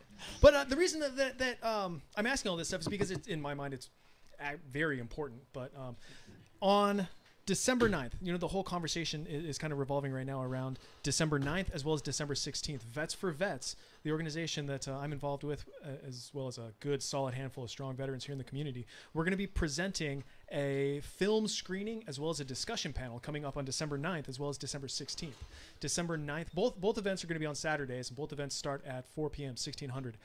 December 9th is going to be at Samper Recital Hall at Cabrillo College right here in Aptos, and December 16th is going to be at the Veteran Memorial Building at 846 Front Street down here in Santa Cruz. So we're going to be screening the movie Almost Sunrise, which is about two Iraq veterans who are dealing with post-traumatic stress, the fallouts of war, and suicide, really. And instead of taking the permanent solution to a temporary problem, instead of committing suicide, they decide to walk 2,700 miles from Wisconsin to California to raise awareness and to raise awareness and to raise awareness. And what I love about this is that awareness has taken hold, and people are acting on that awareness. A couple of years ago, we did the whole 22 push-ups a day for 22 days. We were raising awareness. And there was a lot of kickback that people had said, awareness doesn't do anything. Awareness doesn't do anything. Awareness doesn't do anything. But awareness really does. In my mind, it really does. Because once you're aware of something, you cannot discredit that. And all of a sudden, your actions are going to start taking shifts and turns towards making progress towards a problem, Anyway, so after Almost Sunrise, there's going to be a discussion panel on both days, probably 30 to 40 minutes, depending on how good the conversation goes. And I'm going to be on one of the discussion panels for the 16th over at the Veteran Memorial Building. The discussion panel from after both screenings is going to be about post-traumatic stress, post-traumatic growth, which I want everybody to know about. Post-traumatic growth is a very real thing. It's also going to include the topics of moral injury, suicide, and addiction, growth, depression, all of the above. Really the main points are about moral injury and suicide, as well as post-traumatic stress. One of the panel members he's a Vietnam veteran who spent time on the LERPS team. He was an infantry rifleman as well as a combat medic, and his name is Terry, and he's an awesome dude. I really like Terry. But he provides a really interesting discussion regarding the morality of his actions. I was infantry as well as a medic. My job was to take lives and save lives, and his take on the moral ramifications of war is very good. It's enthralling. So I got a lot of competition in terms of entertainment. That's not true. Anyway, and so when it comes to stuff like that, morality, I in my heart, I feel like service animals can really ground me, get those morals back, get those ethics and those values, because when we're buried with scars of post-traumatic stress, when we're buried with the symptoms of pushing things back or burying my own feelings and emotions, animals, they bring that back out, and there's that sense of empathy and compassion, that sense of, I don't want to say ownership, but you are with another life. You have a service animal, and that really, there's a moral, ethical connection that I feel, I see when I think of service animals. I really want a service dog. I'm just going to put that out there. Christmas is around the corner. I'm just saying. Dixie's not available. I'm pleading my case. Yes. I had it. Oh, man. Anyway. Oh, she's looking at me. Oh, he's looking at me. Oh, jeez. He's like, oh, what? I love you. Anyway. Is Garrett back on? Can we hear Garrett? Can Garrett hear us? I think Marsha might be on. Oh, Marsha? Oh, yay. Is that Marsha or is that Garrett? Garrett. I'm here. Who is here? Is that Marsha? Garrett, but it doesn't sound like Garrett. Who is on the phone? Hello? Hi. Oh, that sounds like a female voice. Is that Marsha? Yes, it is. Welcome to the Veterans Take Charge radio show, ma'am. How are you today? We are doing good. How about you? Spectacular. Thank you very much for being here. So you're in Arizona, correct? Yes, we are. So you, correct me if I'm wrong, but you're a part of the Veteran Sportsman Alliance, and you are one of the main trainers, one of the head trainers? Yes, I am. They're telling me you are not just a trainer, you are the trainer. Yes, my husband and I are both. Outstanding. Well, tell us a little bit about your role as the head trainer and your involvement with the Veteran Sportsman Alliance. We just love being part of it. We wanted to help our heroes by donating very low-sprained services to them. We met Brett and Garrett. You wouldn't happen to be able to go to a place with better reception, would you? I think it's the towers out here because of the weather. Oh, we do have bad weather right now. Doggone it. I'm sorry. Can you please say that again? The reception is cutting in and out, and I apologize tremendously. That's okay. My husband and I, we got involved with VSA with Gilla Martin, and we met Brett, and we wanted to help our American heroes by donating service dogs, and we got Bruno, who's donated to us for Garrett. Beautiful. Nice.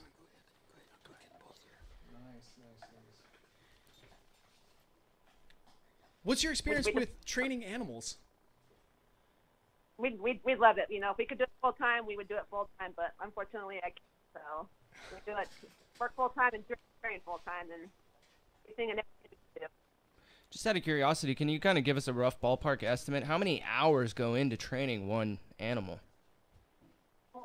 Bruno is over 1,000 hours right now. We'd like a minimum of 280 hours. And that's for the basic bottom line training. It's wow. Yeah, That sounds pretty pricey. I mean, how much does something like that cost? Bruno right now, because he's a tri-trained service dog, he is $60,000. Now, so there's $60,000 into the training, and that's for one service animal for one veteran. What if it's more specific training? Like, let's say the guy's missing his limbs, and the dog actually has to be able to get things for him, not just be emotional support, so to speak, but actually be able to help him, throughout his daily routine. I mean, what other expenses would be added on top of something like that? That is fully trained. That is what Bruno is. He's a mobility. He helps Garrett pick up dropped items, find lost keys, alerts him to sounds, and helps him with the PTSD. Wow. Oh, that's amazing. And those animals are donated 100%? Yes, 100%. Donated every penny, yeah.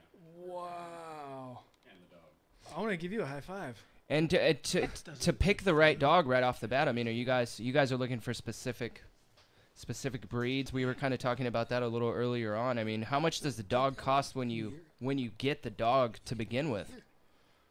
They were free.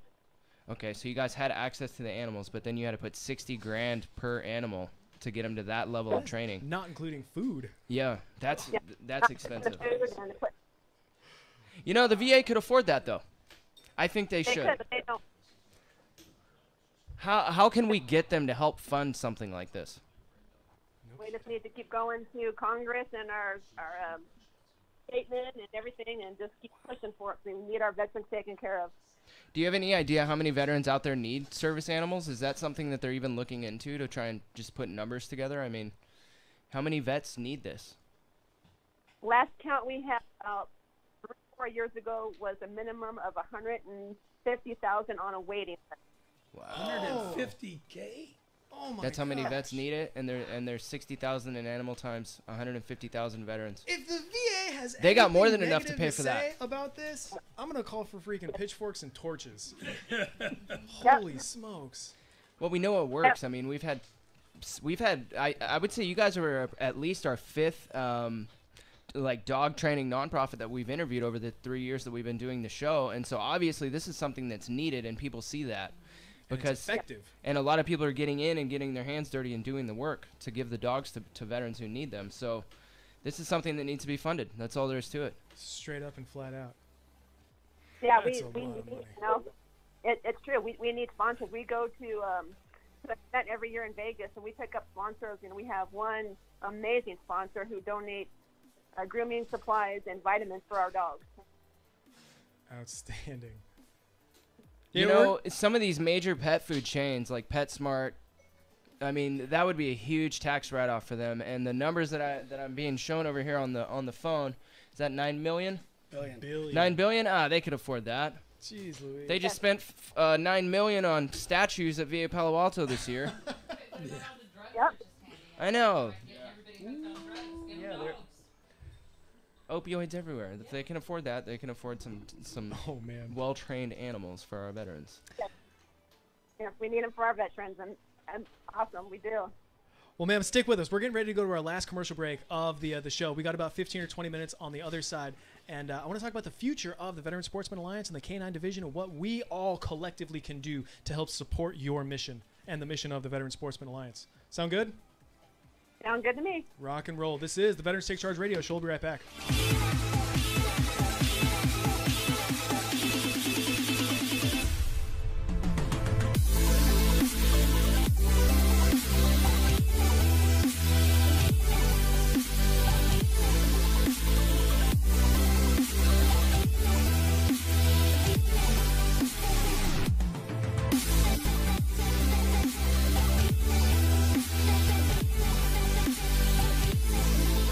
Hi, registered pharmacist Ben Fuchs here. I've been studying healthy bodies for 35 years, and what I've got to tell you may shock and surprise you, but if you listen up, it may change your life. My favorite cleaning product is plain old vinegar. The cool thing about vinegar is the fact that it's actually a type of fat. It's a hydrophilic lipid, or a watery fat.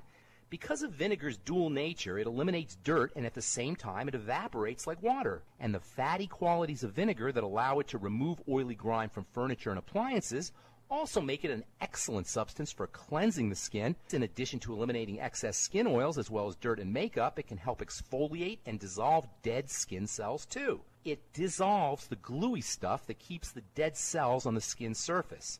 This gluey substance is actually a type of oil called glycolipid, and because glycolipid is composed in large part of dietary fats, what we eat can affect the characteristics of the glycolipid glue. Diets deficient in EFAs, for example, can cause glycolipid to become extra sticky, preventing cells from flopping off, ultimately giving the skin a dull appearance.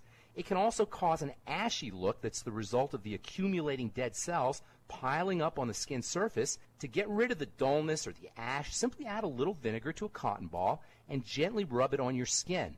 You'll dissolve the glycolipid, eliminate the dead cells, and reveal a shiny, healthy look as the new, fresh skin beneath the surface is revealed. Pharmacist Ben here, urging you to go to KSCOHealth.com to order Beyond Tangy Tangerine, the Healthy Start Pack, and other nutritional supplements that I personally use and recommend. You can purchase these premium quality products at wholesale prices online at KSCOHealth.com. That's KSCOHealth.com. I'm the pharmacist that believes that staying healthy and strong is not only about medicine, it's about giving your body the raw materials it needs to do its work. Go to KSCOHealth.com. Make sure you check out the cool videos too at KSCOHealth.com. That's KSCOHealth.com.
Welcome back to the Veterans Take Charge Radio Show. We got about 15 minutes left, and we're online with the head trainer, Marsha, with the Veteran Sportsman Alliance, and you're out of Arizona. I almost said Air Force instinctively. You're out of Arizona.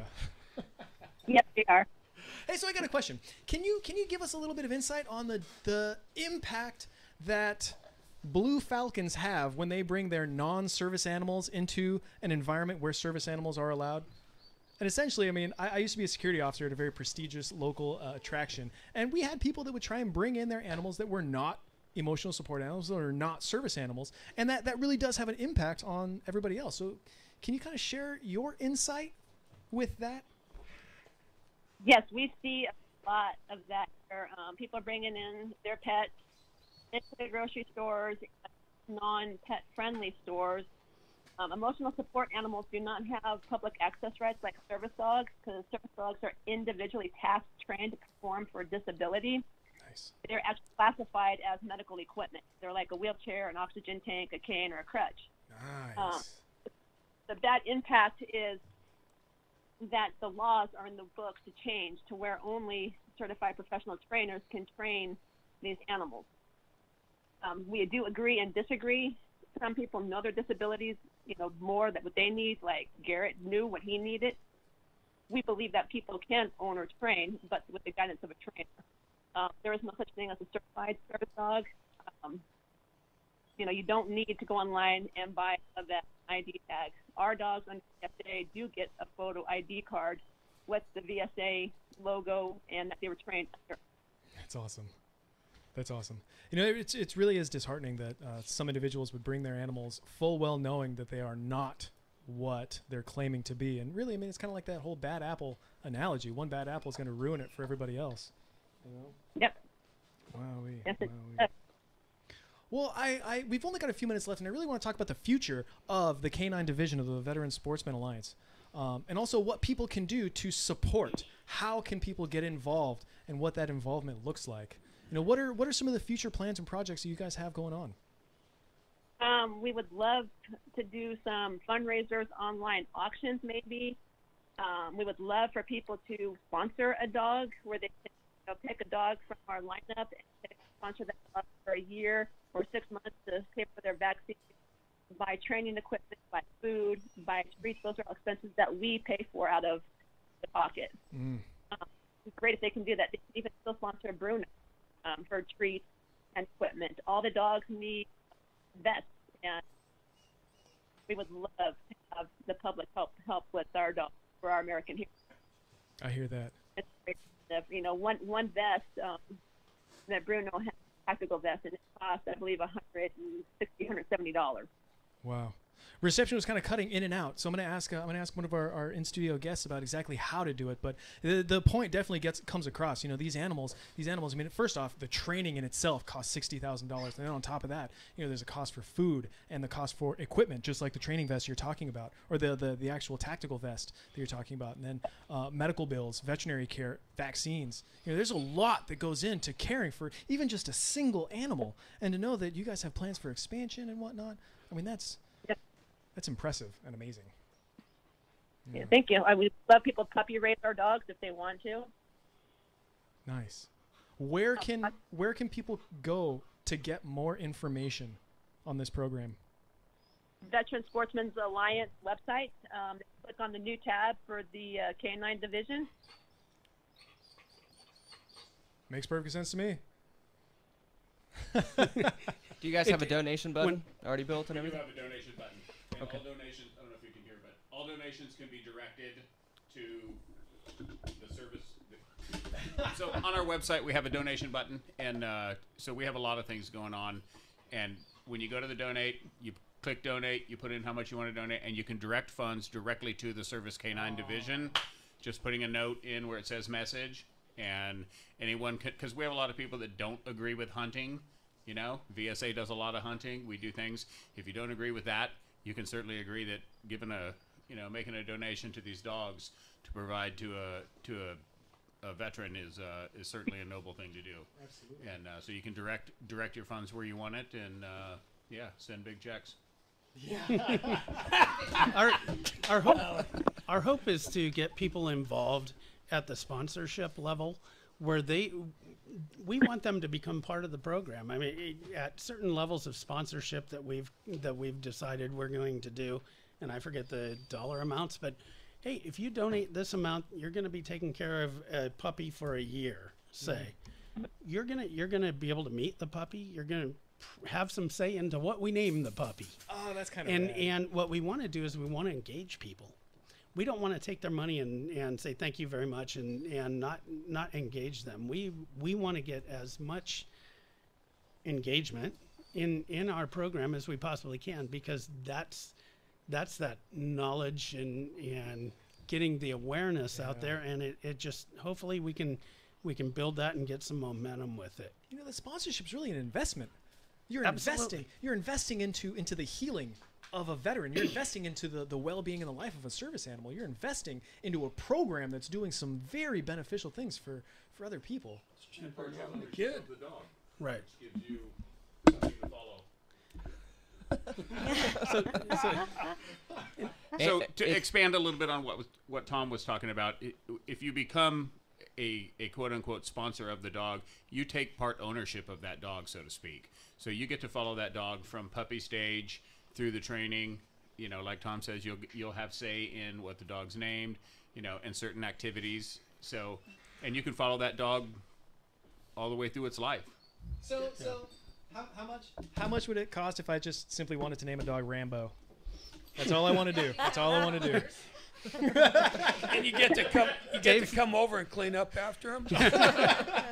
Hey, Dave, it's going to be really expensive for you. For anybody else, it might be a little less. I've got a lot of stuff going on. Yeah, we have a Facebook page if you would perfect. like to follow Dixie and Maverick. They individually have their own Facebook page? We have a Veteran Sportsman Alliance K9 Division Facebook page. Oh, yes. We have enabled the donate button for anybody who would like to make a donation to the organization through Facebook. But you can also watch their training, their in-progress training. I also want to give a shout-out to Dave Hardy, our local dog trainer who works with Marcia. He is a 6-year Marine veteran, full-time student right now, but he's working exclusively with VSA and training our dogs here and coordinating with Marcia on their training. Outstanding. Marcia, you're still online with us, right? Yes, I am. Oh, thank you very much for everything that you do and everything that you are continuing to do. How many animals are you training right now? We have quite a few in our obedience classes. We already have a few service dogs around the country. We have in Missouri with and that helped us multiple times. Right on. Again, reception was kind of chopping in and out, but I caught that you got a good solid handful of animals in the works right now, being in Missouri and all over the place. Oh yeah, we have quite a few, and we did a prison program where the inmates trained the dogs for courtroom dogs, dogs for kids. Yes, that is great. You know, they're rehabilitating and offering therapy for the inmates as well as the animals that they're training and whatnot. Yes, it was. Too good. Well, we got a couple more phone calls. Let's keep on keeping on. We can do multiple phone calls at once, right? Yep. All right, good. Capitola Gray, I am very glad that you are patient. You are a very patient man. Welcome back, sir. Yeah, I got a new name. I'm saying Gray, A Shade of Difference, after the name of a book. Not the 50 Shades kind, right? No, that's what Georgia calls me, Shade of Difference. Hey, you guys were comparing, I thought I heard you guys comparing the police with military veterans, and I thought, I didn't know you guys were giving parking tickets over there in Iraq. Hey, you never know, man. You never know. Yeah. We're preparing to get the parking tickets and hoping that we can get those waived. Those V-bids need to be taken care of. Yeah, I was going to say two things. One thing about the dogs, but first I was reading in the Constitution about, really quick, it said that the national defense is a supreme duty and honor of citizens, okay, put in their honor, and then it has all the rights of the people that they can't just get pulled over and searched without a warrant. And then the number one thing, it talks about in Article 76 about the families of the military and the disabled and the disabled family, and it says enjoy the special protection of the state and society. But you know what? The crazy thing is that wasn't the U.S. Constitution. That was the North Korean Constitution. And I thought if they can have that in there, why don't we have that in there and go by what it says in the Constitution? And in regards to the dogs, was it Marcia is the guest? Yeah, yes. She's the caller, yeah. I wish you can have her on again. I only caught the last hour of the show because, you guys got to wake me up, I guess. But she said something, and a lot of people don't realize this. There is a major difference between a service animal and a comfort pet. And the love of my life had Huntington's, and we even had problems with that. So I think when the other people are allowed to go into the store with their birds and lizards and dogs or whatever that don't have any disability, and nobody can question them, I think that makes it hard on the people that have the true disability. Yeah. True. Yeah, absolutely. Hey, Gray, we're gonna move on. Thank you very much for your phone call. Okay, bye. You're absolutely right. Some bad apples just ruin it for the whole lot of them. And that was the beginning. To my knowledge, I think that anybody in the authority has you can't ask about what diagnosis that someone has, but you can ask if they are a service animal. You can ask or what service. You can ask what service the dog provides. Perfect. There you go. Moving on. We are talking to somebody in Monterey County. Jack, welcome to the Veterans Take Charge Radio Show. Jack, we got about 2 minutes. Yeah. Is there an organization that helps veterans in Monterey County? Are you talking about with the service animals? Well, no. In general, you guys don't deal with service animals per se. What kind of services do you need, sir? Well, I don't need any service. I was just wondering if I can volunteer for an organization. Absolutely, yeah. On Imjin Road on Fort Ord, there's an organization that my mother works at called the Veteran Transition Center of California. It's right across the street from the Target and all that stuff. It's in the old Martinez Hall. That's where the Panama invasion was planned. They run their headquarters right out of there. Veterans for? Veterans Transition Center of California. It's they house homeless veterans. Okay. As well as so much more. That would be the closest one to you. There's actually 9 nonprofits under the same roof right there, all providing services for the veteran community. You know, sir, if you and or anybody else in the audience wants to shoot us an email, veteranstakeCharge@ksco.com will come to myself as well as my co-host, and we can help coordinate any kind of services, whether it be Santa Cruz County, Monterey County, freaking Mississippi, Alabama, New York, Alabama, Hawaii. the whole 9. We've talked to veterans throughout the country, so we've got access to different nonprofits all over the place. Oh, okay. Very good. Veterans Transition Center. All right. Thanks Yep. a lot. Thank you, sir. Proud and steadfast. Well, I am very pumped and excited to have met all of you and to have you all in studio, as well as Marcia, you from Arizona, coming in on the show to talk about your specialty and expertise. Thank you all very much. There are You're welcome. Plenty of high fives coming around. I would like to thank you guys for the insight. We've had this discussion with several other nonprofits that were doing dogs for veterans and stuff, but you guys gave us the most detail as to the cost, the labor, all kinds of stuff that goes into it, and I had no idea what it took to get a dog ready for a disabled vet, and that's kind of a game changer. I mean, understanding the big picture. The fact you guys are giving these animals away for free to deserving veterans is amazing. It makes my heart happy. We appreciate you. Thank you. This is Veterans Take Charge. We'll be back next week on Sunday at 4 p.m. KSCO, Santa Cruz. CBS News, I'm Pam Coulter. Describing himself as embarrassed and ashamed after several women claimed he groped them, Minnesota Democrat Al Franken says he will stay in the Senate while trying to regain the trust of constituents. CBS's Jamie Yukas has more. Minnesota Senator Al Franken says he is blindsided by the allegations by 4 women who say he inappropriately touched them. 2 of the women recently told the Huffington Post that Franken touched their buttocks during separate campaign events. In today's interviews with Minnesota media, he claims he may have done so accidentally. Michigan Congressman John Conyers is stepping down as the top Democrat on the Judiciary Committee as he faces an investigation into claims that he abused female staff members. Eastern Michigan University political science professor Ed Sidlow says it appears to be a safe move. What Congressman Conyers has done here is given all